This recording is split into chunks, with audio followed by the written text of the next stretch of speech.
नाजरीन, इस वजीफ़े को करने के बाद आपकी औलाद चाहे वो छोटी है या बड़ी है, हमेशा के लिए फर्माबरदार हो जाएगी। आपकी हर बात मानेगी। आपकी छोटी औलाद है, आपकी बात नहीं मानती, बहुत ज़िद करती है। अगर आप बाज़ार में चले जाते हैं तो वहाँ भी ज़िद लगा लेते हैं, नाफरमानियाँ करते हैं कि मुझे फ़लाँ चीज़ लेकर ही दो, उसके पीछे ही पड़ जाते हैं। और नाजरीन, अगर कोई मेहमान आ जाते हैं तो उनके सामने शरारतें करती है, आपकी जो है ना वो बेइज्जती करवा देते हैं, यूँ कह लो। और कोई भी नाजरीन मसला है, रोते हैं जब वालिद घर से चला जाए तो बाद में माँ के साथ ज़िद लगाते हैं, माँ के साथ बहस करते हैं, एक बात के पीछे पड़ जाते हैं, बहुत ज़िद्दी बन जाते हैं। कोई भी नाज़रीन नाफरमानी करती है आपकी औलाद, चाहे किसी भी किस्म की नाज़रीन नाफरमानी है। और अगर आपकी बड़ी औलाद है, हर टाइम मोबाइल में लगी रहती है, आपकी बात नहीं सुनती, खेलने चली जाती है, पढ़ाई के ऊपर तवज्जो नहीं देती, नाज़रीन कोई भी आपके साथ मसला है, इंशाल्लाह इस वजीफ़े को करने के बाद आपका सारा मसला हल हो जाएगा। औलाद को लेकर, जो औलाद आपकी नाफरमानियाँ करती है, चाहे वो बड़ी है चाहे वो छोटी है, बेशक बड़ी औलाद 30 साल की है, 25 साल की है, जितनी भी जो है ना उसकी उम्र है, इंशाल्लाह इस वजीफ़े को करना तो आप खुद देखोगे कि कैसे जो है ना वो आपकी औलाद फर्माबरदार बन रही है। नाजरीन, नाफरमान औलाद सारी ज़िंदगी का रोग होती है।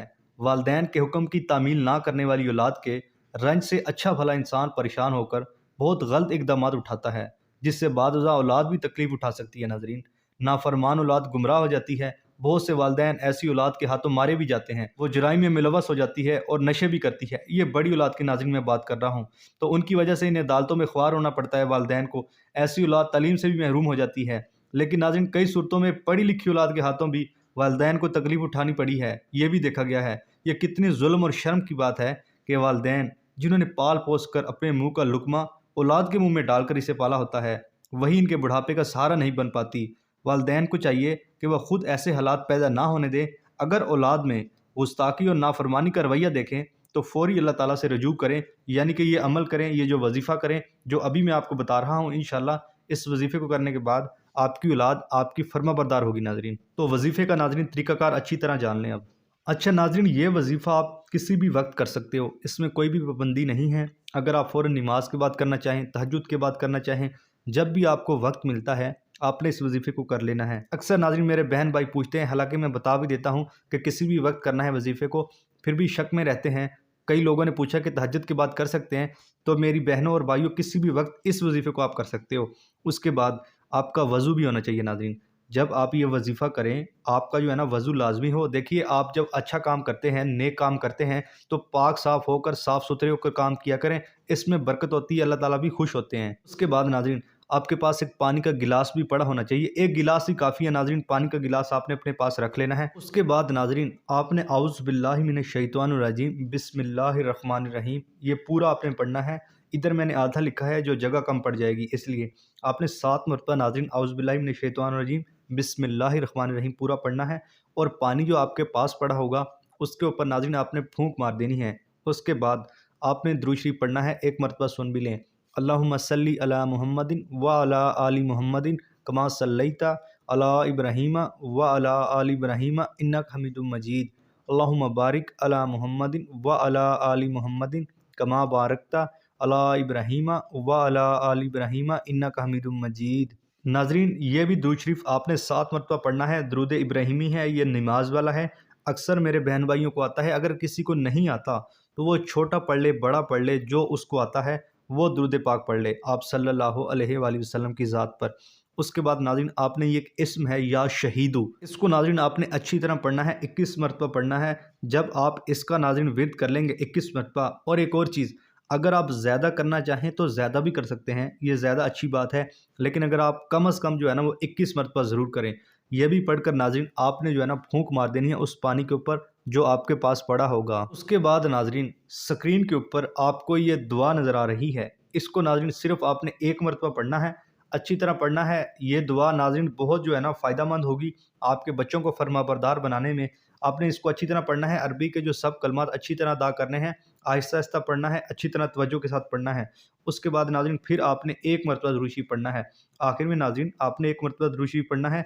उसके बाद आपने एक ही मरतबा अल्लाहु अकबर कहना है। नाज़रीन, जब आपने अल्लाहु अकबर कह लेना है तो भी पानी के ऊपर फूंक मारनी है। ये जो दुरूद शरीफ आप पढ़ेंगे, ये पढ़कर भी पानी के ऊपर फूंक मारनी है। अल मुख्तसर ये कि नाज़रीन, जब आप औज़ु बिल्लाह से पढ़ना शुरू करेंगे तो पानी वाले गिलास के ऊपर आपने जो है ना फूंक मारते जाना है, सिर्फ एक एक मरतबा फूंक मारनी है। और उसके अलावा नाज़रीन, آپ جب یہ مکمل پڑھ لیں گے، اگر تو آپ کی جو اولاد ہے جو نافرمان ہے آپ کے کہیں آس پاس ہے تو آپ اس کے اوپر پھونک مار سکتے ہیں۔ چھوٹا بچہ ہے، ضدی ہے، روتا ہے، کوئی بھی وجہ ہے تو آپ اس کو جو ہے نا اس کے سر پر ہاتھ رکھ کر پھونک ماریں گے۔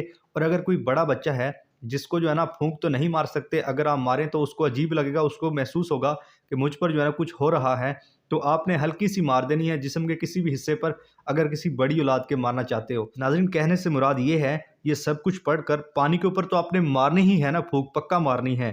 اگر اولاد آس پاس ہے تو آپ جو ہے نا اولاد کے اوپر بھی پھونک مار سکتے ہیں، یا پھر آپ اس وظیفے کو کسی ایسے وقت میں کر سکتے ہیں جب آپ کو پتہ ہے کہ میرا بچہ اس وقت سوتا ہے۔ مثال کے طور پر رات کو جو ہے نا وہ بچے سوتے ہیں، تو آپ رات کو وظیفہ کر لیں، عشاء کے وقت کر لیں جب آپ کے بچے سوتے ہیں۔ آپ کو پتہ ہے گھر کی روٹین کیا ہے، جب وہ سوئے پڑے ہوں، چھوٹی ہو یا بڑی اولاد، اس کے اوپر ناظرین آپ نے ایک ایک مرتبہ صرف پھونک مارنی ہے۔ چھوٹا بچے کے سر پر ہاتھ رکھ کر مار سکتے ہیں، اس کو پتہ نہیں لگے گا کہ کیا ہو رہا ہے۔ بڑا بندہ جو ہے نا وہ سمجھ سکتا ہے، بڑا بچہ سمجھ سکتا ہے کہ میرے اوپر پھونک کیوں ماری جا رہی ہے، اس لیے آپ نے جو ہے نا جسم کے کسی بھی حصے کے اوپر ہلکی سی پھونک مار دینی ہے۔ ناظرین، یہ جو آپ نے کلمات پڑھے ہوں گے اسی کے بعد فوراً مارنی ہے۔ فوراً سے مراد 5-10 منٹ کے وقفے کے اندر اندر جو ہے نا آپ نے پھونک مار دینی ہے۔ ایسا نہیں کرنا آپ نے جو ہے نا وہ صبح کلمات پڑھے ہیں اور شام کو آپ جو ہے نا بچے کے اوپر پھونک مار رہے ہیں۔ اب آپ نے یہ بات تو جان لی کہ پھونک مارنی ہے بچوں کے اوپر، اگر آپ مار سکتے ہیں۔ اچھا ناظرین، جب آپ نے یہ سب کچھ کر لینا ہے تو پانی پلانے کا طریقہ بھی آپ جان لیں۔ اس پانی کو آپ نے سٹور کر لینا ہے، رکھ لینا ہے، کہیں بھی آپ رکھ سکتے ہیں اس کو۔ آپ جو ہے نا کسی بوتل کے اندر ڈال کر بھی رکھ سکتے ہیں۔ آپ نے ناظرین اس پانی کو صرف 3 دن پلانا ہے۔ آپ نے جو ہے نا کہیں سٹور کر کے رکھ لینا ہے اس پانی کو، کسی بوتل میں ڈال کر رکھ لیں، کسی بھی چیز میں رکھ لیں۔ آپ نے جب کھانا کھلانا ہے نا بچے کو، ایک وقت آپ نے رکھ لینا ہے، چاہے آپ شام کا رکھ لو، چاہے جو ہے نا آپ صبح کا رکھ لو۔ جب بچہ کھانا کھاتا ہے اس کے ساتھ پانی تو پیتا ہے، کسی بھی طرح جو ہے نا آپ نے اس پانی کو مکس کر دینا ہے۔ اور اگر کوئی بڑا بندہ بھی پی لے وہ مکس پانی تو اس سے کوئی نقصان وغیرہ نہیں ہوگا، فائدہ ہی ہے، اللہ پاک کی کلام پاک ہے، تو جو ہے نا آپ اس میں مکس کر سکتے ہو۔ ایسا بھی ہوتا ہے گھروں میں جب کھانا کھاتے ہیں تو اکٹھا جو ہے نا وہ پانی ڈال لیتے ہیں ایک جگ میں، ایک کولر میں۔ جب بھی آپ یہ ویڈیو دیکھ رہے ہو تو اس طرح جو ہے نا آپ نے بس تھوڑا سا مکس کر دینا ہے کہ وہ بچہ پی لے۔ انشاءاللہ اللہ پاک کے حکم سے وہ فرما بردار بن جائے گا، جیسے آپ کہو گے وہ ویسا ہی کرے گا۔ آپ نے ناظرین 3 دن یہ عمل کرنا ہے، جیسا کہ میں نے آپ کو بتایا 3 دن میں آپ نے جو ہے نا وہ پانی ختم کر دینا ہے۔ 2 دن جو ہے نا آپ تھوڑا تھوڑا ڈالتے رہیں گلاس والا، تو آخری دن جتنا بھی ہے وہ سب ڈال دینا ہے آپ نے جب آپ کھانا کھاتے ہو۔ اور اس کے بعد ناظرین ایک اور چیز، جب آپ یہ وظیفہ کریں گے، جب آپ درود شریف کے بعد اللہ اکبر کے اوپر آئیں گے، پانی کے اوپر پھونک وغیرہ مار دیں گے، یہ پانی پلانے کا طریقہ تو اب بعد کا ہو گیا نا، تو آپ نے جب بیٹھے بٹھائے جب یہ کلمات پڑھنے ہیں، جب یہ ورد کرنے ہیں، ان سب کے بعد اللہ اکبر کے بعد آپ نے اللہ تعالیٰ سے خصوصی دعا بھی کرنی ہے کہ یا اللہ جو میرا بچہ ہے میرے لیے نیک بنا دے، چھوٹی ہے یا بڑی اولاد، یا اللہ اس کو جو ہے نا میرے لیے فرما بردار بنا، اس کو نیک بنا۔ تو اس طرح جو ہے نا آپ نے اللہ تعالیٰ سے اچھی طرح دعا بھی کر لینی ہے۔ اور یہ جو میں نے طریقہ پیچھے بتایا ہے یہ اچھی طرح طریقہ کرنا ہے ناظرین۔ کچھ چیزیں میں نے بول کر بتائی ہیں، لکھ کر نہیں بتائی، وہ وظیفے کا حصہ ہیں۔ اچھی طرح آپ نے وظیفہ دیکھنا ہے۔ اگر آپ اپنی اولاد کو فرما بردار بنانا چاہتے ہیں تو آپ اپنی ذات کے لیے 10 منٹ نکال لیں، اچھی طرح یہ ویڈیو دیکھیں۔ ناظرین، ہم ایک مرتبہ کچھ چیز دیکھتے ہیں تو ذہن میں نہیں بیٹھتی، سمجھ نہیں آتی، جب آپ دوسری مرتبہ وہ چیز دیکھتے ہیں تو اچھے سے ذہن میں بیٹھتی ہے۔ تو کہنے سے مراد یہ ہے، اگر آپ کے ذہن میں کوئی بھی شک یا وہم ہے تو ویڈیو آپ نے دوبارہ دیکھ لینی ہے، اچھے سے جو ہے نا اس کو سمجھنا ہے، پھر اس وظیفے کو کرنا ہے۔ انشاءاللہ یہ قیمتی وظیفہ ہے، آپ کی اولاد کو جو ہے نا فرما بردار بنائے گا۔ تو ناظرین، آپ نے اچھی طرح وظیفہ کرنا ہے اور ویڈیو کو لائک کر کے چینل کو سبسکرائب بھی کر دیں اور بیل آئیکن کو بھی دبا دیں۔ ناظرین، اس سے آپ کو ہی فائدہ ہوگا، اچھے اچھے وظائف ملیں گے۔